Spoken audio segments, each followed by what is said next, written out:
నేను హృద్రోగ నిపుణుడిని, అంటే గుండె వైద్యుడిని, కార్డియాలజిస్ట్ అంటాము. కార్డియాలజీలో ఇంటర్వెన్షనల్ కార్డియాలజిస్ట్ అంటే ఇప్పుడు మెజారిటీ ఇంటర్వెన్షనల్ కార్డియాలజిస్ట్ మీ ఖమ్మంలో కూడా ఉన్నారు. చిన్న చిన్న ఊర్లకు కూడా రావడం జరిగింది. సో ఇంటర్వెన్షనల్ కార్డియాలజీ అంటే మనం ఏం చేస్తామంటే గుండె లోపలికి వెళ్ళి గుండె గదుల్లోకి కానీ గుండె రక్తనాళాల ధమనుల్లోకి కానీ ఎక్కడికైనా మనం వైర్ల గుండా ఏదైనా పరికరాల లోపలికి తీసుకెళ్ళి మేము గుండె చికిత్స చేయటాన్ని ఇంటర్వెన్షనల్ కార్డియాలజీ అంటారు. ఇంటర్వెన్షనల్ కార్డియాలజీ అని. సో పాత రోజుల్లో అయితే మీకు చాలా ఎక్స్పాండ్ చేసి చెప్పాలి, ఇప్పుడు అవసరం ఉండదు. ఎందుకు అంటే ఇప్పుడు మీరు ఖమ్మంలో కూడా ఇంటర్వెన్షనల్ కార్డియాలజీ అవైలబుల్ ఉంది. బట్ ఎక్స్ట్రాగా మేమేంటంటే నేను యశోద హాస్పిటల్ సోమాజిగూడలో ఉండేది. సో మేము చేసే ప్రొసీజర్స్ కొంచెం భిన్నంగా అత్యాధునికంగా ఉండే అవకాశాలు ఎక్కువ ఉంటాయి. అండ్ మా దగ్గర అంటే ఒకటి పరికరాలు, స్కిల్, ఇన్ఫ్రాస్ట్రక్చర్ ఇప్పుడు కొన్ని అంటే అవి అన్నీ మనం కొనుక్కోవడానికి కష్టం ఉంటుంది. సపోజ్ ఇప్పుడు మన దగ్గర డబ్బులు ఉన్నా కూడా కొన్నిసార్లు పర్మిషన్స్ ఇష్యూస్ ఉంటాయి ఇన్ఫ్రాస్ట్రక్చర్ విషయంలో. కొన్ని చోట్లేమో స్కిల్ కూడా ఉండాలి, అంటే నువ్వు అది వాడకం ఉండాలి. ఏదైనా అత్యాధునికమైనది కొంటే అది వాడేవాడు ఉండాలి. సో ఈ విధంగా యశోద హాస్పిటల్ సోమాజిగూడలో నేను ఉన్న చోట మాకు అన్ని విధాల సౌకర్యాలు ఉన్నాయి. అంటే మనకు అత్యాధునికమైన పరికరాలు ఉన్నాయి, స్కిల్ ఉంది, ఎక్స్పర్టీస్ ఉంది. అండ్ పేషెంట్ ఫ్లో ఎప్పటి నుంచో ఉండటం వల్ల పేషెంట్కి కాన్ఫిడెన్స్ ఉండి మన దగ్గరికి రావడం జరుగుతూ ఉంటుంది. సో మనము వచ్చిన వాళ్ళకి సరైన విధంగా న్యాయం చేయడానికి మనం పూర్తి ప్రయత్నం చేస్తాం అన్నమాట. సో ఈ విధంగా అత్యాధునిక ప్రొసీజర్స్ చేయటం అనేది జరుగుతూ ఉంటుంది. సో నేను ఇప్పుడు 18 ఏళ్ళ నుంచి యశోద హాస్పిటల్ సోమాజిగూడలో ఉన్నాను, కార్డియాలజిస్ట్. సో అండ్ నేను కొత్తగూడెం వార్చూరుని, కరెక్ట్గా చెప్పాలంటే కొత్తగూడెం నుంచి. సో పేషెంట్స్ మనం ఏంటంటే ఏదన్నా అత్యాధునికంగా చేయాల్సినవి, ఎక్స్ట్రా అడ్వాన్స్డ్ ప్రొసీజర్స్ చేయాల్సినవన్నీ కూడా వాళ్ళు మనకి యశోద హాస్పిటల్ రమ్మంటాం. లేకపోతే ఏ ఊర్లో ఆ ఊర్లోనే అన్నీ అయిపోతూ ఉంటాయి.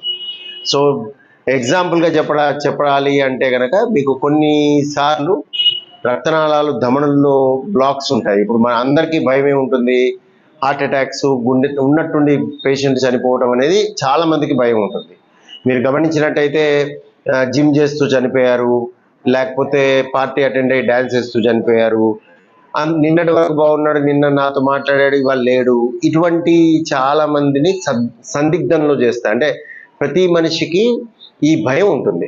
అదే మీరు పెరాలసిస్ వచ్చిన వాడిని చూడటం, కుంటికాలతో ఉంటూ లేకపోతే దగ్గు దమ్ము వచ్చి ఆయాసంతో ఊస్తూ అక్కడెక్కడ కనిపిస్తూ వాళ్ళు ఏమన్నా అయింది అంటే అరే వీడికి ఎప్పటి నుంచో జబ్బు ఉంది అయింది అని చెప్పి మీరందరూ డైజెస్ట్ చేసుకోగలుగుతారు.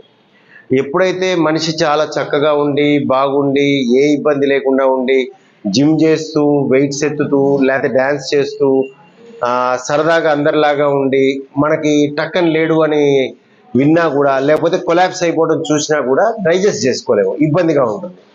కానీ వాస్తవానికి గుండె విషయంలో ఈ గుండె పోటు వచ్చిన వాళ్ళల్లో చాలా మందికి ఆ విధంగానే జరుగుతుంది. అంటే మీకు ఎక్కువ కూడా ఈ సడన్గా అంటే గుండెపోటు అనేది సడన్గా వస్తుంది. సో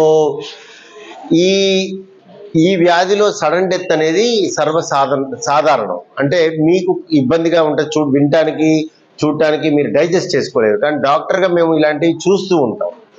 సో ఇవి ప్రివెంట్ చేయడానికి ఏ విధంగా చేయాలి అనేది అందరికీ తెలిసినవే. ఇప్పటికీ చాలాసార్లు మాట్లాడుకొని ఉంటారు. ధూమపానం అంటే స్మోకింగ్ చేయకపోవటం, ధూమపానం లేకుండా ఆల్కహాల్ మితిమీరి తాగకపోవటం, సన్నగా ఉండి ఊబకాయం రాకుండా చూసుకోవటం, ఒబెసిటీ లేకుండా, తర్వాత వ్యాయామం చేయటం, అట్లీస్ట్ 30 నిమిషాలు రోజుకి ఏకదాటిగా నడవటం, తర్వాత మీరు కొలెస్ట్రాల్ ఉంటే ముందుగా గుర్తించి దాన్ని అదుపులో పెట్టుకోవటం, మధుమేహం అంటే డయాబెటీస్ ఉంటే దాన్ని కూడా ముందే గుర్తించి దాన్ని అదుపులో పెట్టుకోవటం, తర్వాత ఇంకా మీరు బ్లడ్ ప్రెషర్ రక్తపోటు ఉన్న వాళ్ళు ముందుగా గుర్తించి దాన్ని అదుపులో పెట్టుకోవటం, ఇవన్నీ చేసి మనం గుండెపోటు రాకుండా ప్రయత్నం చేయడం అయితే ఉంటుంది. కొన్ని మాత్రం మన చేతిలో ఉండవు, కొన్ని వంశపారంపర్యంగా వచ్చే అవకాశాలు ఉంటాయి. అంటే తల్లిదండ్రులకు ఉండాలని రూల్ లేదు, బట్ మీ జీన్స్ లో ఉండి తాతల నుంచి వచ్చి రావచ్చు, ఎక్కడి నుంచి అయినా రావచ్చు. సో కొన్ని జెనెటిక్ గా ఈ గుండెపోటులు రావడం జరిగే అవకాశం ఉంటుంది. సో తర్వాత మగవాళ్ళల్లో వయసు పెరిగే కొద్ది కూడా రిస్క్ కంపారిటివ్ ఆడవాళ్ళలో కంటే ఎక్కువగా ఉంటుంది. సో ఇవన్నీ మన చేతిలో ఉండవు. ఈ పక్కకు పెడితే మా దగ్గరికి ఈ ఇవన్నీ ఏమో ప్రివెన్షన్, ఇవి కూడా చాలా ఇంపార్టెంట్. ఇవే ఇంపార్టెంట్ యాక్చువల్లీ, రాకుండా ఉండటం. సరైన సమయంలో వ్యాధిని పట్టుకోవడం కూడా ఇంపార్టెంట్. ఈ వ్యాధిని పట్టుకోవడం ఎలా చేస్తాము? చాలా మంది ఏంటి, తిరుమల కొండ ఎక్కాను, లేకపోతే హజ్కి వెళ్ళిపోయాను, అన్ని పనులు చేస్తున్నాను, అన్ని చేస్తున్నాం, మనకేం రాదు అనే ధైర్యంతో ఉండే అవకాశం ఉంటుంది. మంచి విషయం ధైర్యంగా ఉండటం, కానీ మూర్ఖంగా ఉండకూడదు. అప్పుడప్పుడు జాగ్రత్తగా ఉండాలి. అంటే ఒక బాధ కలిగినప్పుడు ఇది గ్యాస్ అని తోసిపుచ్చేయటం కానీ, అంటే అది పొట్టలో రావచ్చు, ఛాతిలో రావచ్చు, భుజాల్లో రావచ్చు, దవడల్లో రావచ్చు, తలం నిండుగా వచ్చి నెక్ వరకు రావచ్చు. ఇది బాధ అంటే బాధ అని గుర్తుపెట్టుకోవాలి, నొప్పి అవ్వక్కర్లే. మంట అవ్వచ్చు, పట్టేసినట్టు అవ్వచ్చు, పిండుతున్నట్టు అవ్వచ్చు, కడుపు నిండుగా ఉన్నట్టు అవ్వచ్చు, తిండి తింటే సహించకపోవడం అవ్వచ్చు. సో రకరకాల లక్షణాలతో ఈ గుండెపోటు ప్రెజెంట్ అవుతుంది. సో దీన్ని మనం తోసిపుచ్చేయకూడదు. అంటే ఏదైనా బాధ కలిగినప్పుడు ఇది గ్యాసు అని చెప్పి టాబ్లెట్ వేసుకొని ఈనో తాగేసి లేకపోతే పక్కింటి వాళ్ళని అడిగి పడుకోకూడదు. అలానే ప్రాణాలు పోయే అవకాశం ఉంటుంది. చాలా మంది మా దగ్గరకు వచ్చి, రీసెంట్ గా నేను ఒక అతన్ని చూశాను, సర్దార్జీ 100 కేజీలు డెడ్ లిఫ్ట్ ఎత్తుతాడు. సో ఈయన మన దగ్గరకు వచ్చినప్పుడు ఏమని చెప్పాడు, నాకు కార్ తుడుస్తుంటే, ఆయన తుడుచుకుంటాడంట, డ్రైవర్ ఉన్నా కూడా అబ్సెషన్ వల్ల, నేను కార్ తుడుస్తుంటే నా చేతంతా బిగపట్టేస్తుంది అన్నాడు. ఎన్ని రోజుల నుంచి అంటే ఒక 15 రోజుల నుంచి అన్నాడు. బట్ 15 రోజుల నుంచి అయితే ఇంత లేట్ అంటే 15 రోజులే కాదు సార్, యాక్చువల్గా ఒక 6 నెలల నుంచి నాకు ఇబ్బంది ఉందన్నాడు. వాళ్ళ పక్కన వాళ్ళ ఆవిడ చూసి కంగారు పడిపోయింది, ఇదేంటి 6 నెలల నుంచి నాకు చెప్పలేదే అని. 6 నెలల నుంచి ఆయన జిమ్లో వెయిట్లు ఎత్తుతుంటే ఇదంతా భారీ బరువు వచ్చేసి అన్నీ అయితే నాకెందుకు వస్తుంది, నేను ఇంత కండలు పెంచినోడిని, నాకే కష్టం లేదు అని ఆ పని చేసుకుంటూ పోతున్నాడు. సో మీకు 6 నెలల నుంచి బాధ ఉండి, 6 నెలల నుంచి జబ్బు ఉండి మనిషి చెప్పుకోకపోతే తెలియదు, పక్క ఇంట్లో వాళ్ళకు కూడా తెలియదు.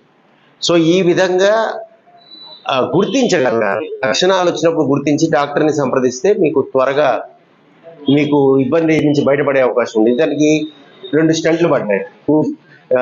అంటే 3 నరాల్లో జబ్బు ఉంది, రెండిట్లో చాలా టైట్గా ఉంది, మనం స్టెంట్లు వేసే పరిస్థితి వచ్చింది. సో 6 నెలల నుంచి ఆయన రిస్క్లో ఉన్నాడు, ఇది గమనించాలి మీరు. సో ఏది కూడా సొంతగా అంటే ఇదే అనుకొని గ్యాస్ అనుకొని వదిలేయకూడదు, లక్షణాలను చూపించుకోవాలి సరైన సమయానికి. సో ఇవన్నీ పక్కకు పెడితే అత్యాధునికంగా మేము చేసేవి, మనం ఇప్పుడు హైదరాబాద్లో యశోద హాస్పిటల్లో మనం చేసేవి చాలా ఉంటాయి. ఫర్ ఎగ్జాంపుల్, మేము ఈ పేషెంట్కి 2 సార్లు మేము ఇంటర్వెన్షన్ చేయాల్సిన పరిస్థితి వచ్చింది. మల్టిపుల్ ప్రాబ్లమ్స్ ఉన్నాయి. వీరికి ఏంటంటే కొంచెం నడిచినా కూడా బాధ కలిగి ఛాతి పట్టేస్తే మన దగ్గరకు వచ్చారు. అలా మనం టెస్టులు కూడా చేయకుండా జస్ట్ మాటలతో చెప్పగలిగాం. అంటే అలానే చెప్తారు డాక్టర్లు అందరూ కూడా. చాలా మంది పరీక్షలు చేసుకుని పరీక్షలు బాగున్నాయి అనుకుంటూ ఉంటారు. అలా కాదు, డాక్టర్తో సంప్రదించి డాక్టర్తో మాట్లాడినప్పుడు జబ్బులు బయటపడతాయి. సో ఈవిడకి ఆ విధంగా రక్తనాళాల్లో పూడికుంటుంది అనే అనుమానంతో మనం రమ్మన్నాం. మనం చెక్ చేశాక అంటే చాలా కష్టమైన క్లిష్టమైన వ్యాధి ఉంది, లోపల టైట్ బ్లాక్ ఉంది, ఆస్ట్రేలియా అంటాం. రక్తనాళం మొదలు, మర్రి చెట్టు మొదలు లాంటిది. అంటే మర్రి చెట్టు ఎలా పాయలు వస్తాయి, అలా గుండెలో రక్తనాళాలకు కూడా అలా పాయలు ఉంటాయి. సో ఈ మొదలు జబ్బు ఉంది. ఈ మొదలు జబ్బుకి మనం మొదట్లో స్టెంట్ పెట్టడం జరిగింది. ఆ తర్వాత ఆమె చాలా చక్కగా ఉన్నారు. కానీ ఈవిడకి మల్టిపుల్ ప్రాబ్లమ్స్ వచ్చాయి. అంటే ఒక క్యాన్సర్ కాదు కానీ క్యాన్సర్ లాంటి ఒక మైలోడిస్ప్లాస్టిక్ సిండ్రోమ్ అని బ్లడ్ పడిపోయే స్థితిగతులు కూడా వచ్చాయి. అంటే బ్లడ్ తగ్గిపోతుంది అనమాట. ఎన్ని మందులు ఇచ్చినా బ్లడ్ పెరగదు, బ్లడ్ ట్రాన్స్ఫ్యూజన్ ఇచ్చినా కూడా మళ్ళీ పడిపోతూ ఉంటుంది. సో దాన్ని కూడా ట్యాకిల్ చేయడం, మా దగ్గర ఉన్న హిమటాలజిస్ట్ నేను కలిసి మాట్లాడి దాన్ని కూడా మనం ట్యాకిల్ చేయడం జరిగింది. సో దాని నుంచి కూడా ఆవిడ బయటపడ్డారు. ఆ తర్వాత మళ్ళీ గుండె వ్యాధి రావడం జరిగింది రెండోసారి. దాన్ని కూడా గుర్తించాం మనం. గుర్తించి ఈసారి మర్రి చెట్టు మొదలు అంటే ఇక బిగినింగ్ ఆఫ్ ద వెజల్, అంటే లెఫ్ట్ మెయిన్ కరోనరీ ఆర్టరీ అంటాం. ఇటువంటి లెఫ్ట్ మెయిన్ కరోనరీ ఆర్టరీకి పాస్ట్ లో బైపాస్ సర్జరీ చేసేవారు. ఇప్పుడైతే అలా చేయకుండా మనము అత్యాధునిక టెక్నాలజీ అంటే ఓసిటీ అని ఉంటుంది, ఆప్టికల్ కోహరెన్స్ టమోగ్రఫీ అని, మనం అత్యాధునికంగా కెమెరా వాడి రక్తనాళాన్ని లోపల నుంచి చూసి అన్ని విధాల డీటెయిల్డ్గా చూసి దానికి స్టెంట్ పెట్టడం జరిగింది. సో లెఫ్ట్ మెయిన్ స్టెంటింగ్ చేసాం. చేసి కూడా ఆల్రెడీ నాకు తెలిసి 2-3 ఏళ్ళు 3 years అయింది, చాలా చక్కగా ఉన్నారు, అన్ని పనులు చేసుకోగలుగుతున్నారు. బ్లడ్ తగ్గిపోవడం అనే వ్యాధి కూడా ఉంది, దాన్ని కూడా అదుపులో పెట్టాం. సో వీటన్నిటిని మేము ట్యాకిల్ చేయడానికి సరైన పరికరాలు ఉన్నాయి, స్కిల్ ఉంది. సో స్కిల్ అంటే మనం చేయగలిగే సత్తా ఉంది, సరైన పరికరాలు ఉన్నాయి. సో ఇవన్నీ కూడా ఉండటం వల్ల మనం చేయటం జరుగుతుంది. సో ఇలా ఇదొక్క లెఫ్ట్ మెయిన్ స్టెంటింగ్ అంటాం. Left main stenting, bifurcation stenting అంటే వై జంక్షన్ స్టెంటింగ్స్, ఇవి ఛాలెంజింగ్ ఉంటాయి. మామూలుగా స్టెంట్ వేయటం ఈజీ, కానీ ఇటువంటి వై జంక్షన్ దగ్గర ఉండటం, మొదలు జబ్బులు, లెఫ్ట్ మెయిన్ స్టెంటింగ్, ఇవి కొంచెం ఛాలెంజ్. దీంతో పాటు కాల్షియం కూడా ఉంటుంది. ఫర్ ఎగ్జాంపుల్ నిన్ననే నేను ఒక పేషెంట్కి కాల్షియం అంటే, నేను ఎగ్జాంపుల్ చెప్తూ ఉంటాను, జూబ్లీహిల్స్లో ఇల్లు కట్టడం వేరు, సనత్ నగర్లో ఇల్లు కట్టడం వేరు. అంటే మట్టిలో ఇల్లు కట్టడం ఈజీ, ఫామ్ హౌస్ అగ్రికల్చరల్ ల్యాండ్లో ఇల్లు కట్టడం ఈజీ. జూబ్లీహిల్స్లో ఇల్లు కట్టాలంటే ఖర్చు ఎలా అవుతుందంటే మొదలు పెట్టడమే ఖర్చు అవుతుంది. ఎందుకు? రాక్ పగలగొట్టాలి. సో గుండెలో కూడా రక్తనాళాల్లో పూడిక అప్పుడప్పుడు రాళ్ళలాగా ఉంటాయి, దాన్ని కాల్షియం అంటాం. వీటిని బ్రేక్ చేయడానికి ఏ విధంగా బ్రేక్ చేయాలి అని చూడటానికి కెమెరా వాడటం జరుగుతుంది. ఈ కెమెరాని మేము లైక్ ఓసిటీ అంటాము, లేదా ఐవస్ అంటాము. జనరల్గా ఓసిటీ అని వాడతాము. కలర్ఫుల్ పిక్చర్స్ విత్ అంటే డెప్త్ ఆఫ్ కాల్షియం, అంటే ఈ రాక్ ఎంత మందారం ఉంది, ఎంత పొడుగు ఉంది, ఎంత డెప్త్ ఉంది, ఎంత సర్క్యులర్ ఉందా, మొత్తం 360 degrees ఉందా, ఇవన్నీ చూసి సరైన పరికరాన్ని వాడటం జరుగుతుంది. ఐవిఎల్ అని, లిథోట్రిప్సీ అని చేస్తాం, ఆర్బిటాల్ ఎథిరెక్టమీ అని చేస్తాం, రోటాబ్లేషన్ అని చేస్తాం. సో ఈ విధంగా ఇవన్నీ చేసి మనకి స్టెంట్ పోవడానికి అనుకూలంగా ఉండే విధంగా చేస్తాం. ఇప్పుడు చాలా మందికి ఒక అనుమానం ఉంటుంది, స్టెంట్ ఎంత అవుతుంది, యాంజియోప్లాస్టీ ఎంత అవుతుంది అని అడుగుతారు. స్టెంట్ యాంజియోప్లాస్టీ నథింగ్ అండి. స్టెంట్ జేబులో పెట్టేసుకోవచ్చు తీసుకొని ఈజీగా, కానీ బాడీలో పెట్టాలి అంటే దానికి స్కిల్ అవసరం. స్టెంట్ని లోపలికి పంపించి సరైన ప్లేస్లో పెట్టాలి. ఆ సరైన ప్లేస్కి రీచ్ కావడానికి వీలు కాదు. ఫర్ ఎగ్జాంపుల్ ఇప్పుడు మీ ఖమ్మంకి రావడానికి టకటకటక వచ్చేసాను నేను, ఖమ్మం అవుట్స్కట్స్ వరకు. అక్కడ మొత్తం చెట్లు కొట్టేశారు, కింద పడిపోయి అక్కడి నుంచి రావడానికి గంట పట్టింది. అక్కడి వరకు రావడానికి ఎక్కువ పట్టలేదు, 2 గంటల్లో వచ్చేసాం హైదరాబాద్ నుంచి. సో మీకు ఆ వే అనేది ఇంపార్టెంట్. లోపలికి రావటం ఎంత ఇబ్బంది అయిందో మాకు, ఆ ట్రాఫిక్ని ఛేదించుకొని లోపలికి ఎలా రావాల్సి వచ్చిందో, అలానే ఈ స్టెంట్ని బాడీలోకి తీసుకెళ్ళటం అనేది ఆ ప్రక్రియ ఇంపార్టెంట్. కొంతమందికి చాలా ఈజీగా ఉంటుంది, అంటే ఇప్పుడు ట్రాఫిక్ లేని రోడ్ లాగా టక్కన వెళ్ళిపోయి స్టెంట్ బ్లాక్ దగ్గర టక్కన పెట్టేసి వచ్చేయచ్చు. 20 నిమిషాలు 15 నిమిషాల్లో కూడా యాంజియోప్లాస్టీలు అవుతాయి. అవన్నీ పెద్ద ఛాలెంజింగ్ కాదు. పేషెంట్కి చాలా ఉపయోగం, డాక్టర్కి చాలా ఈజీ, పేషెంట్కి రిలీఫ్ వస్తుంది. కానీ ఎక్కడైతే ఛాలెంజ్ ఉంటుందో, ఎక్కడైతే ఈ కాల్షియం రాక్ లాగా ఉంటుందో, మొదలు జబ్బు ఉంటుందో, వై జంక్షన్ దగ్గర బ్లాక్స్ ఉంటాయో, ఇవన్నీ ఛాలెంజెస్. వీటి దగ్గర పాత రోజుల్లో బైపాస్ ఇచ్చేది, ఇప్పుడు ఎవరు బైపాస్ ఇవ్వము. స్కిల్ ఉన్నప్పుడు, ఇన్ఫ్రాస్ట్రక్చర్ ఉన్నప్పుడు, నేను చెప్పిన కెమెరా లాంటి ఓసిటీ అనే వీలున్న, అంటే మనం చూసి చేయడానికి వీలున్న పరిస్థితులు ఉన్నప్పుడు యాంజియోప్లాస్టీనే చేస్తాం. కాస్ట్ ఎక్కువ అవుతుంది, కానీ పేషెంట్కి సుఖం ఉంటుంది, చక్కగా ఉంటారు. సో ఇవే కాకుండా ఇప్పుడు ఎగ్జాంపుల్ అయోటిక్ వాల్వ్ రిప్లేస్మెంట్ అని వచ్చింది. అయోటిక్ వాల్వ్ రిప్లేస్మెంట్ అంతకుముందు కట్ చేసి కవాటాన్ని మార్చేవాళ్ళు, ఇప్పుడు తొడల నుంచే చేస్తాం, ట్యాబర్ అని. సో అట్లనే మైట్రల్ క్లిప్ రిపేర్ అని వచ్చింది. మైట్రల్ వాల్వ్ లీక్ అవుతూ ఉంటే వాటికి ఆపరేషన్లు చేయకుండా, కట్ చేసి చేయకుండా తొడల నుంచి చేస్తాం. కాకపోతే వీటన్నిటిలో ఛాలెంజ్ ఉంటుంది, స్కిల్ ఉంటుంది, మనీ ఇన్వాల్వ్డ్ ఉంటుంది. సో అవి ఫ్యూచర్లో డెఫినెట్గా మనీ కూడా అందుబాటులోకి వస్తుంది డెఫినెట్గా. బట్ ఇవన్నీ కూడా అత్యాధునికమైన ప్రక్రియలు. OCT guided angioplasty, calcium debulking angioplasty with orbital atherectomy, rotablation, intravascular lithotripsy, ఇవన్నీ సైంటిఫిక్గా చెప్పాలని అనుకున్నాను కాబట్టి చెప్తున్నాను, మీకు అర్థమయ్యే విధంగా ఇందాక చెప్పాను. సో ఇవన్నీ కాకుండా ట్రాన్స్కాథెటర్ అయోటిక్ వాల్వ్ రీప్లేస్మెంట్ ట్యాబర్ అంటాం, టావీ అంటాం, లేదా మైట్రల్ వాల్వ్ క్లిప్ రిపేర్ అంటాం. సో ఇవన్నీ కూడా మన దగ్గర చేయటం జరుగుతాయి.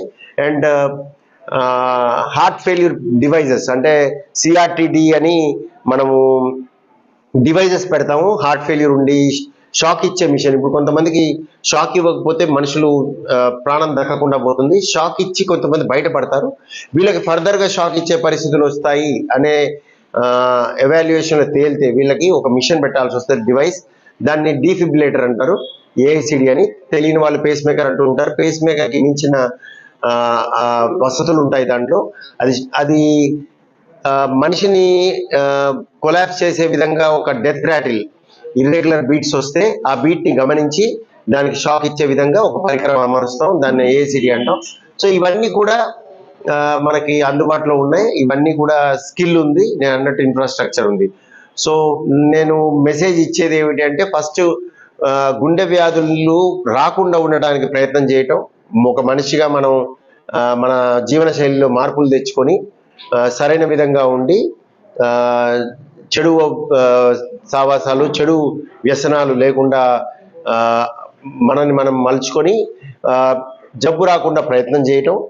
ఇవన్నీ చేస్తే అమృతం కాదండి. నేను అంత బాగున్నా, అంత ఫిట్గా ఉన్నా, అంతా చేస్తున్నా, జబ్బు రాదు అని అనుకోవడానికి లేదు. జబ్బు రావచ్చు, కానీ అవకాశం తగ్గుద్ది. జబ్బు వస్తే గమనించటం, త్వరగా గమనించి త్వరగా డాక్టర్ దగ్గరని సంప్రదించడం, ప్రాణం పోకుండా చూసుకోవటం. సో ప్రాణం పోవటమే కాదు, కొంతమందికి ఏంటంటే ప్రాణం మిగిలినా కూడా డిజబిలిటీ ఉంటుంది. డిజబిలిటీ అంటే చేయలేని, అంటే కొంచెం ఇంత నడిచిన ఆయాసం, పడుకున్న ఆయాసం, హార్ట్ ఫెయిల్యూర్ సింటమ్స్ ఉంటాయి. అలా రాకుండా కూడా ముందునే జబ్బుని ముందుగానే గమనించి దాన్ని కూడా మనం సరైన సమయంలో ట్యాకిల్ చేయడం చాలా ఇంపార్టెంట్. ఇవన్నీ అయ్యాక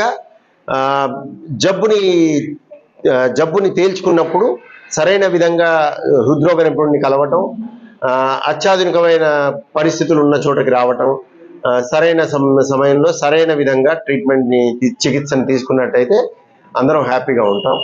ఇది నా మెసేజ్. నమస్కారం. Thank you.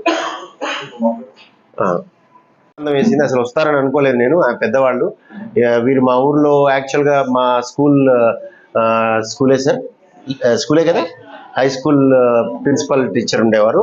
మా నాన్నగారికే టీచర్ అనుకుంటాను. తర్వాత వాళ్ళ శ్రీమతి. సో వీరు చాలా ఇబ్బందులు గురయ్యారు మొదట్లో. మనం వాళ్ళకి చాలా హెల్ప్ చేసాం. కానీ వీళ్ళలో గొప్పతనం ఏంటంటే వీళ్ళకి పేషెన్స్ కూడా ఉంది. ఈ వయసులో పేషెన్స్ ఉండాలి. కొన్నిసార్లు జబ్బు వచ్చి ఒక్కసారికి చికిత్స అయిపోయి మళ్ళీ ఏముండదని ఉండదు. మళ్ళీ కూడా మనని ఛాలెంజెస్ ఉంటాయి, మళ్ళీ మనిషిని ఇబ్బంది పెడుతూ ఉంటాయి. ఆ ఇబ్బందుల్ని మనం అధిగమించి డాక్టర్ని సంప్రదించి సరైన సమయానికి ట్రీట్మెంట్ తీసుకున్నట్టయితే మంచిగా ఉంటారనే దానికి వీరు ఒక ఎగ్జాంపుల్.